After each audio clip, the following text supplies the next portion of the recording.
Me and a cup of tea for the seasons. Michele, good morning and welcome.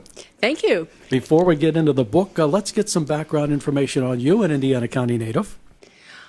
Background information. Do you have an hour? Just give us the highlights. Okay, the highlights. Okay, I was born and raised in the Monongahela Valley near Pittsburgh, and my early life had a very big impact on me, who I was, and of course it filters into my writing. My father worked in the steel mill, but then he was laid off in about 1959. I was 8 or 9. That really impacted me because we had a hard time. We were poor, but those were good years because it taught me resourcefulness. It taught me so much, and it made me who I am today. We also bought a cabin in the mountains near Cook Forest, and I fell in love with it. That is my special place. We no longer own it, but it's still my special place. Went to college. I always wanted to write because I was a reader. Always reading. Even before I was learned how to read, I would sit and look at pictures. And Mom taught me the word "the." That was my first word that I learned how to read. And I'm still an avid reader, although I don't have as much time as I would like to. Right. Went to college, majored in English, took all the writing courses they had, but I fell in love with teaching.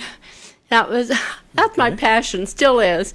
I don't have the energy for it anymore, but I feel that my purpose, that God wants me to help other people, to be an encourager. And you encourage people through the gifts He gives you, and through the teaching, through the writing. I'm a preacher at St. Peter's United Church of Christ in Punxsutawney. Everything I do, my heart's desire is to encourage others.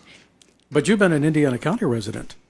I've been in India. Well, years, right? Yes, I got my first teaching job in Punxsutawney at the junior high school in 1972. I'm giving away my age. I started at the age of 20. Okay. I'm not, I don't mind saying how old I am, but I will say this: up until this past year, I didn't feel my age. Now I feel a lot older than my age.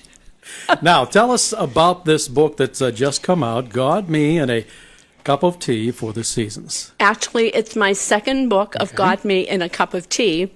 The first book was 101, and what I did was, as you know, I write the column, God, Me, and a Cup of Tea for the Indiana Gazette. It appears every Saturday, and I have favorite ones, and people will tell me that, they cut them out and they give them to send them to others, or they save them.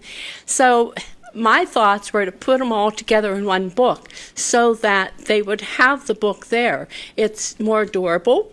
It makes it more available to a wider, larger audience. They buy gifts and send them to other people, and it makes it available. My brother in Alabama orders a number of them and gives them as gifts. So that's the purpose of it. Now, for the seasons, I thought actually it was going to be series and seasons, because I do series like Revelations or the Parables or several other series that I have. When I put them all together, instead of having 100, I had 200. So I'll be coming out with another book next year. Part 2. But I thought for the seasons, it would be great if we had something in hand just for New Year's Day, for Valentine's Day. And this is an excellent resource for churches and organizations who are looking for something for their publications or something for their meetings. They have my permission, which I give it in the book, to use it. Just please say that I wrote it and send them to my website. Now, the first 5 words in your book are, I'm not a holiday freak. That's funny, because I'm not. I have lived by people who every month would change their decorations, and they said, I'm a holiday freak. I like to decorate for every holiday. I'm not like that. I do enjoy the holidays, but I would rather dwell on the deeper meaning. Now, you mentioned that you have sections here in the book concerning the various holidays. You've also put in, I would think, some life experience titles of your chapters. Like number 1 is called Grandma's Quilts, and then after each title, you give a Bible verse to go along with that, right? That's right, because my columns are based on the Bible. because I believe that God is there with us every moment of every day. We just have to open our eyes and be sensitive to it. So that's what my column is about. I tell about my life and then what God taught me through that, or something, something that I saw in that, something how I became a better person, or how I felt like a failure sometimes. But God forgives our failures, and he teaches us through them. So I'm not going to preach. Go ahead. I just wanted to ask you, how long did it take to gather all this information, sort it out, decide what you wanted to go with, and then put it in the book? A lot longer than I planned. Doesn't it always go that way?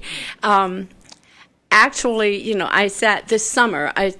I was behind schedule, like the stuff of life this past year has just put me behind schedule on everything. But I sat down this summer, I took my laptop out on the back deck, and I started pulling all these together.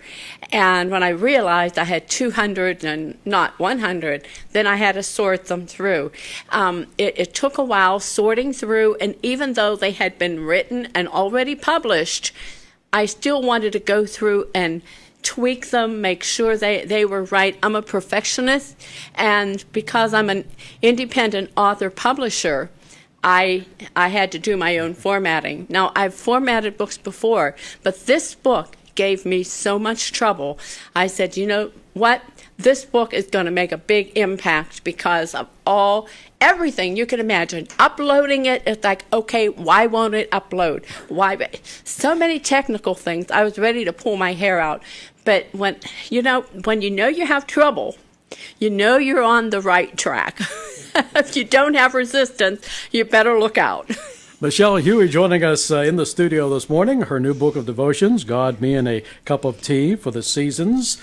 You have any of all the different titles for your chapters and your holidays? Do you have some special ones that you really enjoyed putting together from the book? Well, as I put it together, kind of like see my life before me. Mm-hmm.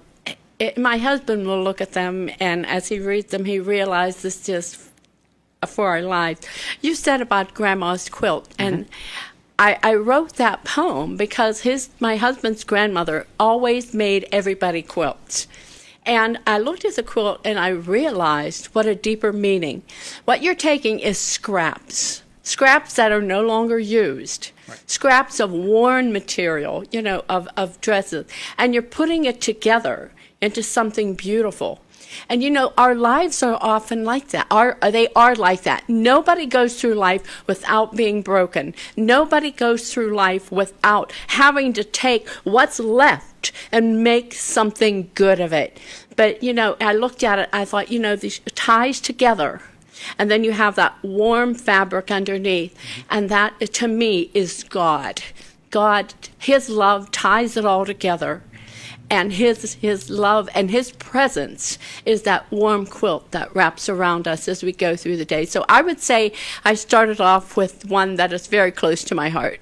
Now, the book, as you said, is made up of personal experiences. How far back in your life do you go in some of this material? As far as I remember. And that's in the book as well? Some things from when you were just a small child? I don't remember what all I put in there. But yeah, when you've been writing a column for 20 years every week, after a while you start saying, okay, I have to remember more things in my life. For my poor husband, he can't do anything without me writing about it because the kids are gone now. I don't write about them. He was doing something last week, and I looked at him, and he looked at me, he says, you're not going to write about this. I'm just looking at the title of a chapter here on page 39, The Most Important Resolution. Okay. Tell me about that. The resolution? That you put in the book here. Okay, yeah. Right. Most important resolution. I don't exactly recall that one, but it comes to me, it's time.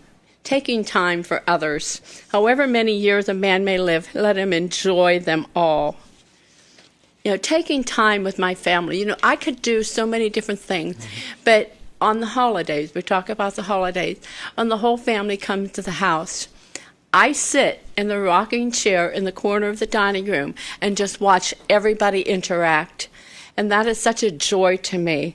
The most important resolution is to take time, have fun, enjoy life. Joy is a choice. We can choose to have joy.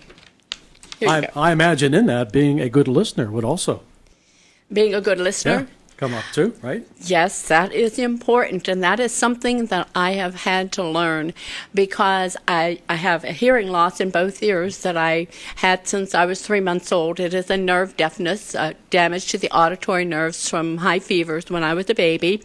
So I went through life. I didn't get a hearing aid until I was 17. So I missed a lot, but I didn't want to wear it all the time. So, listening. So to avoid being embarrassed, what did I do? I talked. If I monopolized the conversation, I wouldn't have to worry about hearing what other people said and embarrassing myself. So perhaps that's why I'm such a talker. You know how many times I got in trouble in school for talking? I can imagine. Yeah, Quite a few. my best friend laughed. She says, you always got in trouble. You were always kneeling by your desk. But now you have a career in talking because I'm also an inspirational speaker. Now, where can folks pick up a copy of the book? They can pick up a copy. They can get one from Amazon. Amazon has both the Kindle version and a print version, or they can contact me. I have a stock of them on supply. I would like to leave some in Indiana at some location, but I haven't determined what location that would be. If people wanted to stop in and pick it up. Can I ask you about some more of these chapters? So you have a couple of more minutes left? Yes. Okay, a faithful friend. Is that a personal friend that you're talking about? Faithful friend is Jesus, but of course we want to relate that. A faithful friend, that was for Lent, Holy Week. Because if you know the disciples, one betrayed him. All the rest said, we will never leave you. What happened in the Garden of Gethsemane? Out they went. Some followed him, but faithful friend stands by that. And I have a faithful friend in my husband. He is my best friend. He is the most faithful, loyal person that I know. I have a faithful friend in my friend Sharon. We have been friends since probably over 40 years in that first Bible study. And I mean, it's wonderful. You don't need a whole lot of close friends. Just one or two will do. So there will be a second book. Yes, God, me and a cup of tea with the series. Okay. And like I said, I have another 100 there. So what's the time frame for that to come out? I'm hoping to have that out next fall. My goal is to, now that my husband's retired and has become the house husband, so I can write and do these things, my goal is to come out with a devotional book every fall and a new fiction book every spring. Well, Michele Huey, thank you so much for stopping by. Oh, it's been wonderful. Thank you. And we'll have to get you back when the second book is out. Okay? Oh, I will let you know. You can know that for sure. All right. We continue with more of Indiana in the Morning here on AM 1160 WCCS 101.1 FM.